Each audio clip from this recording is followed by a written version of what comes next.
नमस्कार दोस्तों। काफ़ी दिनों से अपनी मुलाकात नहीं हो पा रही थी। कई रीजंस हैं, वो चाहे पारिवारिक मानो चाहे व्यक्तिगत मानो। लेकिन दोस्तों अब मैं भी फ्री हूँ। परिवार में शादी थी, आपको मैंने बताया था कोचिंग में। शादी से भी फ्री हैं, आरएस रिजल्ट से फ्री है, और कई चीज़ें जिनसे अपने फ्री होके अब आपके सामने मैं आया हूँ। कोशिश आज सभी लोग मेरे कहने से अपनी शाम को 6 बजे आज लाइव आएंगे। इसलिए जो भी इस चैनल को देख रहे हैं या मेरे को सुन रहे हैं, वो आज शाम 6 बजे लाइव आए, ताकि जो भी बातें होगी अपनी आप कमेंट के माध्यम से बताएंगे, उनको मैं अवश्य पूरा करूँगा। दोस्तों, जीएस एकेडमी पैनल ने जो सोच विचार कर निर्णय लिया है, मुझे लगता है कि कोरोना जो वायरस का जो प्रकोप चल रहा है, वो शायद 6 महीने तक भी ना रुके। इसलिए कोचिंग मेरे हिसाब से महीने 2 महीने 3 महीने बंद रह सकती है, लेकिन इस बीच हम पढ़ाई को ड्रॉप नहीं कर सकते, क्योंकि राजस्थान पुलिस के एग्ज़ाम, पटवारी के एग्ज़ाम, इसके अलावा रीट के एग्ज़ाम, ये जो वैकेंसी दिल्ली पुलिस में वैकेंसी आ चुकी है, नोटिफिकेशन जारी हो चुका है। तो जो ये वैकेंसीज है, ये इंतज़ार नहीं कर रही है, ये नहीं देख रही है कि कोरोना वायरस चल रहा है। जिस दिन कोरोना वायरस ख़त्म होगा या ये लॉकडाउन खुलेगा, उस दिन ये सब वैकेंसी आपकी हो जाएगी। क्योंकि सरकार के 2 साल कार्यकाल होने को है, 1 साल और होने के बाद में काफ़ी वैकेंसी जाएगी। इसलिए वही जीतेगा जो कंटिन्यू तैयारी कर रहा है। मित्रों, मैं जब खुद मुझे पढ़ना पड़ता है, और मैं जहाँ तक मेरा विचार है, मेरा कहना है, मेरा मानना है, मैं यही कहूँगा कि आप सभी लोग कंटिन्यू अपनी पढ़ाई को रखो, तभी आप जीत पाओगे, अन्यथा फेल हो जाओगे। राजस्थान पुलिस के एग्ज़ाम राज्य की सबसे बड़ी एग्ज़ाम मैं मानता हूँ। पटवार है, रीट है, सबसे बड़ी एग्ज़ाम है। न्यूमेरिकल ऑफ स्टूडेंट, छात्रों की संख्या के आधार पर कंपटीशन, जिनका सिलेक्शन होना है, वो अभी भी 10-12 घंटे पढ़ाई कर रहे हैं। मित्रों, आपके पास फ़ोन नहीं है, क्योंकि ऑफलाइन कोचिंग बंद हो चुकी है। इसलिए अगर आपके पास फ़ोन नहीं है, तो चाहे आप सेकेंड हैंड कैसा भी हो, हाँ, ज़्यादा महंगा नहीं तो थोड़ा सस्ता, ये फ़ोन आपको अब लाना ही पड़ेगा, और ऑनलाइन पढ़ाई आपको करनी ही पड़ेगी। सबसे जो फर्स्ट मैसेज है वो सभी विद्यार्थियों के लिए है। आपके पास जियो का 1000 रुपये वाला फ़ोन है, आप नहीं, अब वो ज़माना गया, अब टेक्नोलॉजी का ज़माना आ गया है। इसलिए आपको टेक्नो ब्यूरोक्रेट बनना ही पड़ेगा आपको, टेक्नोक्रेट स्टूडेंट। और आज जो टेक्नोक्रेट स्टूडेंट है, जो टेक्नोलॉजी की ओर थोड़ा सा अपडेट है, वही नौकरी है। इसलिए आप लोगों को फ़ोन तो खरीदना ही है। आप लोग, ये मैसेज मेरा पहुंच जाता है तो बहुत अच्छी बात है, अन्यथा आप फेल हो जाओगे। इसलिए मैं कोशिश करूँगा, कोशिश नहीं, अब कोशिश नहीं, मैं 100% दावे के साथ कह रहा हूँ, 100% इसको आप बिलीव कर सकते हैं कि अब आपकी सबसे पहले मैं राजस्थान को कोर्स कराऊंगा आपको यूट्यूब के माध्यम से। फिर मैं इंडिया जीके का कराऊंगा। हो सकता है 1-2 दिन में आपकी कंटिन्यू क्लास पूरी हो जाए। साइको, हिंदी, आपकी संस्कृत, आपकी मैथ, रीजनिंग, साइंस, सब क्लासेज मैं आपको वादा कर रहा हूँ। मेरे टीचरों से लगातार इस मामले में बात हो गई है या जारी है। उन टीचरों को मैंने गांव से बुलाया भी है। तो अब आपको यूट्यूब पकड़ना होगा, ठीक है। ऑफलाइन कोर्स के आप छोड़ो, ऑफलाइन कोर्स भी आपका होगा जिस दिन कोचिंग खुलेगी, लेकिन अब आपको यूट्यूब पकड़ना ही पड़ेगा। ये चैनल है, इसको आप सब्सक्राइब, अब आपको सब्सक्राइब करना पड़ेगा। बेल आइकन है, उसको दबाना पड़ेगा। और आप मुझे कमेंट ज़रूर करेंगे। जो मेरा इस यूट्यूब चैनल को देखने वाला जो रीडर है, वो आपका निश्चिंत आंसर देगा। इसलिए मित्रों, अब आपको जो है ये यूट्यूब चैनल का माध्यम, जो यूट्यूब है, इसको अपनाना ही पड़ेगा, तब जाके अपने पास हो। मित्रों, मैं 6 बजे इंतज़ार करता हूँ। 6 बजे अपने सब एक बार, अगर मैं देखूंगा कि अगर आप कम से कम आधे बच्चे भी ऑनलाइन रहते हैं, तो मैं ऑनलाइन क्लास स्टार्ट करूँगा, अन्यथा मैं नहीं करूँगा, ठीक है। अब आप लोगों का ये जो है, ये जो ट्रेंड है, इसको आपको चेंज करना पड़ेगा। अब आपको सभी को पढ़ना पड़ेगा, ठीक है। आप लोग, जो आपके मित्र हैं कोचिंग में, अगर आप तक ये मैसेज पहुंचता है, तो आप कॉल करके उनको बताएंगे। अपनी जो बहन है, भाई है, फूफा है, मामा मामी, जो भी, उसको बताएंगे कि भाई अब सर ऑनलाइन आज 6 बजे ऑनलाइन आएंगे, तो आप लोगों को ऑनलाइन आना है। अपने एक बार बात करते हैं। दूसरी बात है कि पढ़ाई राजस्थान जीके आप मुझे कमेंट में बताएंगी कि पहले मुझे राजस्थान जीके को करवाना है, इंडिया जीके को करवाना है, बाकी और क्लासेज आपकी कंटिन्यू रहेगी। ठीक है, तो मित्रों चलते हैं अपने एक छोटे से, अभी इन्हीं बातों को लिहाजा एक छोटा सा चैप्टर अपने कंप्लीट करते हैं जो अपने समाधि स्थल है वो। ठीक है, तो समाधि स्थल में 14-15 समाधि स्थल आपको याद कराऊंगा, कोशिश करूंगा कि ये जो समाधि स्थल है ये आपको ऐसे कैसे जो कि तो याद हो जाए। ठीक है, आप लोग नोटबुक लेकर बैठेंगे। सबसे पहले अपने को जो समाधि स्थल याद करनी है वो है राजघाट। अंडरलाइन करेंगे राजघाट। देखो राजघाट जो समाधि स्थल है वो है महात्मा गांधी की। याद कैसे करना है, देखो हमारे ऊपर राज किसने किया, सभी को पता है, एक ही आपका मन कह रहा होगा अंग्रेजों ने सर। ठीक है, तो हमारे ऊपर राज किसने किया, अंग्रेजों ने, और अंग्रेजों को इस देश से बाहर किसने किया, महात्मा गांधी ने। तो राजघाट किसका हो गया, महात्मा गांधी। बिल्कुल आप आंख बंद करके कभी भी किसी भी एग्जाम में आप इसे मतलब 100% सही कर सकते हैं। सर ने याद किया था राज, हमारे ऊपर राज किया अंग्रेजों ने, और अंग्रेजों को इस देश से बाहर किसने निकाला, महात्मा गांधी ने। या मैं यूं कह सकता हूं कि आज भी लोगों के दिलों में राज कौन करते हैं, महात्मा गांधी। ठीक है, इसके बाद में शांतिवन, नंबर 2 पे है शांतिवन। नोट करेंगे शांतिवन। देखो शांति, जैसे कुछ लोग उग्र रूप के होते और कुछ लोग शांति स्वभाव के होते। तो जो शांति स्वभाव के लोग होते हैं उनको बच्चे सबसे ज़्यादा प्यार करते हैं। ठीक है, ऐसे ही एक शख्स थे भारत में जिसको लोग बच्चे चाचा चाचा कहते थे, यानी चाचा। और चाचा के नाम से आपको पता है, पंडित जवाहरलाल नेहरू। क्योंकि शांत स्वभाव के थे इसलिए बच्चे इनको क्या कहते थे, चाचा। तो शांतिवन हो गया पंडित जवाहरलाल नेहरू। ठीक है, या मैं यूं कह सकता हूं, दूसरा ऑप्शन है आपके पास समझने का, कि लोग बागों को शांति कहाँ पर मिलती है, जवाहर सर्किल। जैसे बुरा मत मानना कि मैं किसी चीज़ को लेकर एक्साइट में, किसी चीज़ को लेकर मैं परेशान हूँ, तो मैं अपने मन को शांत, यानी अपने मन को समझाने के लिए, अपने को शांत करने के लिए, या मैं कहूँगा कि थोड़ा माइंड है उसको शांत करने के लिए मैं कहाँ पे जाऊँगा, जवाहर सर्किल। वहाँ पे काफ़ी सारे नज़ारे हैं, हरियाली है, उनको देख के मेरा मन शांत हो जाता है। यार ठीक है यार, जो चल रहा है वो ठीक है। ठीक है, तो शांति यानी अपने को शांति कहाँ पे मिलेगी, वन में, शांति वन, यानी जवाहरलाल नेहरू, जवाहर सर्किल। ठीक है, नेक्स्ट है विजय घाट। विजय, विक्ट्री। तो देखो मित्रों, जैसे कि मैं आपको कहूँगा कि भाई मुझे विजय मिलेगी, विजय, जैसे युद्ध में विजय या कोई भी है एग्जाम में विजय, हमेशा विजय बहादुर लोगों को मिलती है। ठीक है, तो विजय घाट कहाँ पे हो गया, विजय घाट हो गया बहादुर लोग, लाल बहादुर शास्त्री। तो आपको कैसे याद हुआ, विजय, विजय बहादुर लोगों की होती है, तो विजय जो आपका है विजय घाट वो हो गया बहादुर, यानी लाल बहादुर शास्त्री। इसके बाद में नेक्स्ट है शक्ति स्थल। नेक्स्ट नंबर 4 पे आप नोट करेंगे शक्ति स्थल। देखो शक्ति, मैं कह सकता हूँ नारी शक्ति जिंदाबाद, जैसे आपने कहते हैं नारी शक्ति जिंदाबाद, एक नारा चलता है नारी शक्ति जिंदाबाद, नारी शक्ति जिंदाबाद। तो शक्ति, शक्ति यानी अब नारी का नाम आया तो नारी में तो आपको पता है एक फेमस है कि थी इंदिरा गांधी। तो नारी शक्ति यानी शक्ति स्थल हो गया इंदिरा गांधी।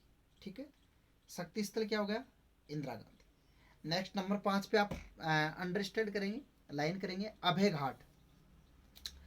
अभय घाट, तो देखो अभय, जैसे मैं यूँ कहूँगा कि अभय जो है, अभय यानी जिसमें कोई भय नहीं है, अभय। ठीक है, तो जो अभय है, जैसे मैं कहूँगा अभय, जिसमें कोई भय नहीं है, तो मुझे, मैं अभय हूँ, मुझ में, मेरे में कोई भय नहीं है, तो मैं अभय हूँ। कहाँ पे अभय हूँ, मेरे देश में, इस देश में अभय हूँ कि मुझे कोई मार नहीं सकता, मुझे मौलिक अधिकार दिए हुए हैं, मतलब यहाँ पे मेरे रक्षा के लिए न्यायालय है, पुलिस है, सब कुछ है अपने यहाँ पे। तो अभय यानी बिना भय के कहाँ पे रह सकते अपने, मेरे देश में। तो मेरे देश यानी मोरारजी देसाई। तो अभय घाट कहाँ पे हो गया, मोरारजी देसाई। नंबर 6 पे आप अंडरलाइन करेंगे अभय घाट के बाद में किसान घाट। देखो किसान घाट, 6 नंबर है किसान घाट। अब अपने को कैसे याद करना किसान घाट, जैसे मैं कहूँगा कि जैसे एक पंडित आपके नरेंद्र मोदी सब कहते हैं कि भाई जो इस देश है, इस देश का जो मतलब रीढ़ है, इस देश की रीढ़ है, आधारभूत ढांचा वो सब किसान पे टिका हुआ है। तो हमें हमेशा किसान के चरण स्पर्श करने, जहाँ पे भी आपको किसान मिले उसके अपने को चरण स्पर्श करने चाहिए। चरण, तो किसान के हमें क्या स्पर्श करने चाहिए? चरण। तो हो गए चौधरी चरण सिंह। तो आपका जो है, मैंने कहा था कि किसान के हमें क्या स्पर्श करने चाहिए? चरण। तो किसान के चरण स्पर्श करने चाहिए, तो हो गया आपका चौधरी चरण सिंह। नेक्स्ट है उदय भूमि। उदय भूमि का है के आर नारायण। उदय, देखो उदय यानी ये जो देश है, इस देश में ऐसे कहते हैं कि भारत देश ही भगवान की भूमि है, जन्म भूमि है। नारायण यानी नारायण प्रभु है, उसकी जन्म भूमि है। तो इस देश में किन का उदय? बड़े बड़े महापुरुषों का, भगवानों का। ठीक है, भगवान राम, कृष्ण, हनुमान जी, सब जितने भगवान थे सभी का जन्म, महावीर है, बौद्ध, सब जितने भी भगवान हैं उनका सबका उदय कहाँ पे हुआ? इस देश में। तो नारायण यानी इस भगवान का उदय कहाँ पे हुआ? इस देश में। तो उदय भूमि यानी उदय भगवान का, के आर नारायण। ठीक है। नंबर 8 पे करेंगे वीर भूमि। देखो वीर भूमि है वो राजीव गांधी की है। वीर, देखो राजीव एक शब्द लास्ट में टर्म आ रहा, राजीव, जीव। भाई जिसमें जीव है वही वीर है, सीधी सी बात है। जैसे बुरा मत मानना कि मेरे में कोई मतलब पावर नहीं है, मेरे में जीव ही नहीं है, मैं निर्जीव हूँ, तो मैं कहाँ पे वीर हूँ? मैं कुछ नहीं कर सकता। तो सीधी सी बात है, जिसमें जीव है वही क्या है? वीर है। तो वीर आपको देखना, वीर राजीव गांधी। ठीक है। नंबर 9 पे अपने आगे महाप्रयाण घाट। नेक्स्ट है महाप्रयाण घाट। देखो महाप्रयाण घाट है। अब इस महाप्रयाण को अपने महापुराण करते हैं। महाप्रयाण घाट, इसको अपने क्या किया? महापुराण। तो जैसे मैं कहूँगा कि जैसे अपने कोई भी हो, अपने जैसे कोई पुराण है, महापुराण है, जैसे शिव पुराण है, गरुड़ पुराण है, ठीक है, या कोई सा पुराण है, तो मत्स्य पुराण है। तो अपने जब कोई भगवत गीता होती है, कोई पुराण सुनते हैं, तो पुराण सुनने के बाद में अपने को लास्ट में क्या मिलता है? प्रसाद। ठीक है। तो महाप्रयाण घाट हो गया यानी महापुराण। महापुराण सुनने के बाद में अपने को क्या मिलता है? प्रसाद। तो डॉक्टर राजेंद्र प्रसाद। ठीक है।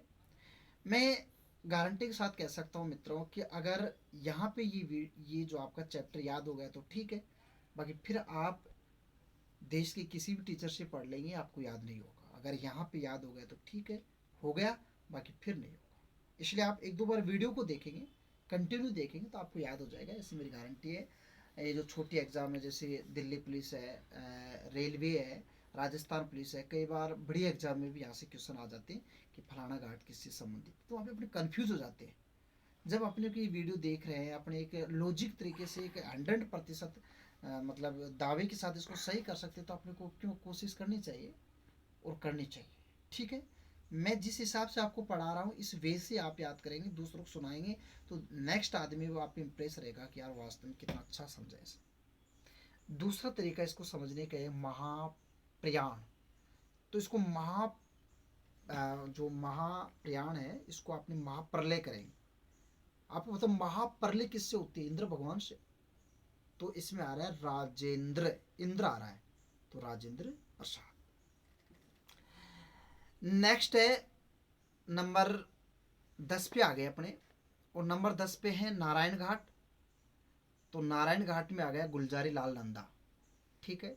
देखो नारायण, अब आप सभी लोग हैं, वो जो नारायण है, नारायण है अपने भगवान विष्णु को नारायण कहते हैं। तो अपने जो भगवान विष्णु है, इस भगवान विष्णु का जो चित्र देखते हैं, तो इसमें देखा करेंगे आप 4 हाथ भगवान, 4 भुजा भगवान विष्णु को दिखाते हैं। इसके एक हाथ में शंख है, एक में चक्र है, सुदर्शन चक्र, एक में बांसुरी मिलेगी, एक में आपको मिलेगा गुलाब। ठीक है।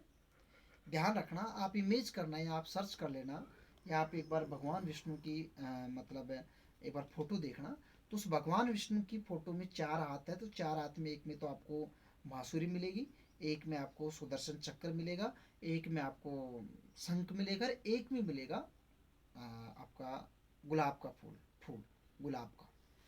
तो नारायण, ठीक है, हम पढ़ रहे हैं नारायण घाट। तो नारायण के एक हाथ में क्या है, गुलाब का फूल, तो गुलजारी लाल नंदा, लाल लाल लाल गुलाब, गुलाब का रंग लाल होता है, तो गुलजारी लाल नंदा, बोलो गुलजारी लाल नंदा। इसको दूसरे तरीके से वे भी अपने याद कर सकते हैं, नारायण घाट। आपको पता है जितने आप पुराण, जितने आप ये धारावाहिक कार्यक्रम देखते हैं, इसमें नारायण की, जो नारायण होता है उसकी एक पृष्ठभूमि अलग होती है, वो आपको पता है, बीच बीच में नारायण नारायण नारायण नारायण यूँ करता हुआ आता है। यानी उस वो अपनी बात को थामता नहीं है, हमेशा अपनी बात को जारी रखता है, नारायण नारायण नारायण, हे प्रभु। तो वो अपनी बात को जारी रखता है, तो गुलजारी लाल नंदा, और वो एक की दो बात करता है तो दूसरों को भिड़का देता है, यानी लाल कर देता है, गुलजारी लाल नंदा। नेक्स्ट है नंबर शायद 12 पे आ गया अपने, 12 पे है अपना चेत्रा भूमि। चेत्रा भूमि भीमराव अंबेडकर है। देखो चेत्रा यानी चेतना, तो इस देश में चेतना का कार्य किसने किया, सबको पता है, चेतना यानी संविधान का निर्माण किया, दलित वर्गों का उत्थान किया। तो जो चेतना का विकास किया वो क्या था, भीमराव अंबेडकर ने, या मैं यूं कह सकता हूँ चेतना, तो चेतना, चेतना किसने लाई, भीमराव अंबेडकर ने, या मैं यूं भी कह सकता हूँ चेत्रा यानी चित्र। तो हमेशा अपने मन में किसका चित्र रहता है, अम्बे का, अम्बे यानी अपनी माँ दुर्गा का, ऐसे ही दुर्गा माँ। तो हमेशा अपने मन में चित्र किसका रहता है, अम्बे यानी भीमराव अंबेडकर का। नेक्स्ट है आपका समता स्थल। समता स्थल है जगजीवन राम। देखो समता, समता ममता, समता को आप ममता करेंगे तो ममता यानी ममता, माँ की ममता है जब ही जग में जीवन है। ये अपना जो ममता है, ममत्व भाव है, इसी के कारण जग जीवन है, जग में जीवन है। या मैं इसे कहूँगा कि जीवन, जीवन का आधार क्या है, समानता, सभी बराबर है। ठीक है, तो बिल्कुल सिंपल सी बात है, समता यानी वही सम, पूरे जग में जीवन रहे। ठीक है, तो जग जीवन राम, समता स्थल। नेक्स्ट है कर्म भूमि। तो कर्म भूमि का आपका हो गया शंकर दयाल शर्मा। वेरी गुड, बहुत अच्छा क्वेश्चन है, कर्म भूमि। आपको पता है, मैं कहता हूँ भाई, हमेशा अपने कहते भाई कर्म में कभी शर्माना नहीं चाहिए। ठीक है, कर्म में कभी शर्माना नहीं चाहिए, तब जाके भगवान खुद प्रसन्न होते हैं और आप पर दया करते हैं। तो कर्म यानी कर्म में शर्माना नहीं चाहिए, तो शर्मा, तब जाके भगवान प्रसन्न होंगे, तो शंकर भगवान, और आप पर दया करेंगे तो दया, शंकर दयाल शर्मा। नेक्स्ट है एकता स्थल, ज्ञानी जेल सिंह। देखो मित्रों, वैसे सभी में एकता होती है, लेकिन अधिकतर अपने में ज़्यादा एकता नहीं होती, क्योंकि अपने जो लोग बाग है अपने सभी के हित टकरा जाते हैं। लेकिन ध्यान रखना, कई बार आपने मूवीज भी देखी होगी, ये जो जेली लोग होते हैं, जेल में जो लोग होते हैं, उन जेल के लोगों में बहुत बड़ी क्षमता होती है। कई यूनियन होते हैं जेल में, तो जेल में जो कैदी होते हैं उनमें बहुत ज्यादा क्या होती है, समता। तो समता स्थल क्या होगा, ठीक है ना, मतलब एकता स्थल है। तो एकता यानी एकता किन में, किन में एकता है, जेलियों में, कैदियों में। तो ज्ञानी जेल सिंह, या मैं यूं कह सकता हूँ, जो ज्ञानी लोग होते हैं उनमें एकता होती है। जैसे मैं अज्ञानी हूँ तो मुझे एकता नहीं होगी, मैं अपने अपने हित को लेकर अलग हो जाऊंगा, लेकिन जो ज्ञानी लोग होते हैं उनमें एकता होती है। तो एकता स्थल ज्ञानी जेल सिंह। मित्रों, मुझे विश्वास है वीडियो आपको ज़रूर समझ में आया होगा, इसलिए आप इसे सब्सक्राइब करें और इसे बेल आइकन को दबाएं। लगातार देखिए जितने वीडियोज़ है, बहुत ट्रिकी वीडियो, जितने वीडियोज़ हैं, मैं कह सकता हूँ कि जीके एक बोरिंग सब्जेक्ट है, बोरिंग, लेकिन आप इन्हें देखेंगे तो आपको कंटेस्ट याद हो जाएंगे। कोशिश करेंगे आप इन्हें देखने की। और आप लोग हैं, मैंने बार बार आपसे रिक्वेस्ट की, पोलाइट रिक्वेस्ट की, कि आप जो लोग हैं, ये एक जो दोस्त होता है, एक स्टूडेंट होता है, उसके 2-3 स्टूडेंट जानकार भी होते हैं गांव में। अब गांव में हैं तो उनको बताएंगे भाई ये जो चैनल है इनको सब्सक्राइब करें। मैं कोशिश करूँगा, मैं कोशिश नहीं, मैं अपनी तरफ से वादा कर रहा हूँ कि मैं 100% आप राजस्थान जी की आपकी पूरी करूँगा। क्योंकि जो जयन अयन वाले बच्चे हैं, इनकी दिसंबर में एग्ज़ाम है, तो उनका भी मुझे कोर्स करवाना है। मैंने उनकी फ़ीस ले रखी है, जिनकी नहीं ले रखी है वो भी। तो आप लोग, अब मैं, अगर आप लोग नहीं पढ़ते हैं तो मैं जिम्मेदार नहीं रहूँगा, इसलिए मैंने कह दिया कि मैं पूरा राजस्थान जी के, पूरी इंडिया जी के, अगर पहली बात तो 99 है कि और भी टीचर अब आपके साथ जुड़ेंगे, लेकिन RS सर आपके पास 100% आपके साथ जुड़ेगा। इसलिए आप लोग इसे सब्सक्राइब करें, दूसरों से भी करवाएं, इसको लगातार वीडियोज़ को देखें, अपनी जो सोच है इसको अब एकाग्रचित रखें, फालतू की चीज़ें उनकी तरफ ध्यान ना दें, पढ़ाई पर ही सिर्फ ध्यान दें। मैं कोशिश करूँगा इतनी वीडियोज़ आपके तक पहुँच जाएंगी कि पूरा दिन आपका वेस्ट हो जाए, आप पूरे दिन वेस्ट हो जाएंगे, उसको आप उतारेंगे, पढ़ेंगे, नोट्स बनाएंगे, समझेंगे तो काफ़ी टाइम लग जाएगा। इसलिए मित्रों, आप अपने को टाइम ख़राब नहीं करना। वेट कर लिया, आप लोग कहेंगे सर आप इतने दिन से कहाँ थे, तो मित्रों था तो मैं यहीं, लेकिन ऐसे कर रहे थे भाई अब लॉकडाउन खुल जाए, अब लॉकडाउन खुल जाए, अब खुल जाए, क्योंकि अधिकतर ऑनलाइन क्लासेज असफल रही है। ठीक है, ये एक मतलब रोचक तथ्य है कि ऑनलाइन क्लास सब फैल हुई है, सभी बच्चे ऑफलाइन क्लासेस को पसंद कर रहे हैं। इसलिए मैं भी कोशिश कर रहा था कि ऑफलाइन क्लास स्टार्ट हो, लेकिन जहाँ तक मेरे अधिकारियों से बात हुई है, थोड़ा सा विचार विमर्श हुए हैं बड़ी कोचिंग से, तो ऐसा मामला लग रहा है, संज्ञान में आया है कि शायद कोचिंग 6 महीने ना खुले। तो हम अब वेट नहीं कर सकते, मैं आपका कोर्स करवा के दूंगा, क्योंकि मैं भी एक स्टूडेंट हूँ। तो हो सकता है मेरी आगे कोई एग्ज़ाम आ जाए तो आपका मैं कोर्स ना करा पाऊँ। मैंने आपकी फ़ीस ली है, जिम्मेदारी मेरी बनती है कि मैं ऑफलाइन की तरह ही आपकी ऑनलाइन क्लासेज यूट्यूब पर प्रोवाइड करूँ। धन्यवाद दोस्तों, मिलते हैं शाम को 6 बजे।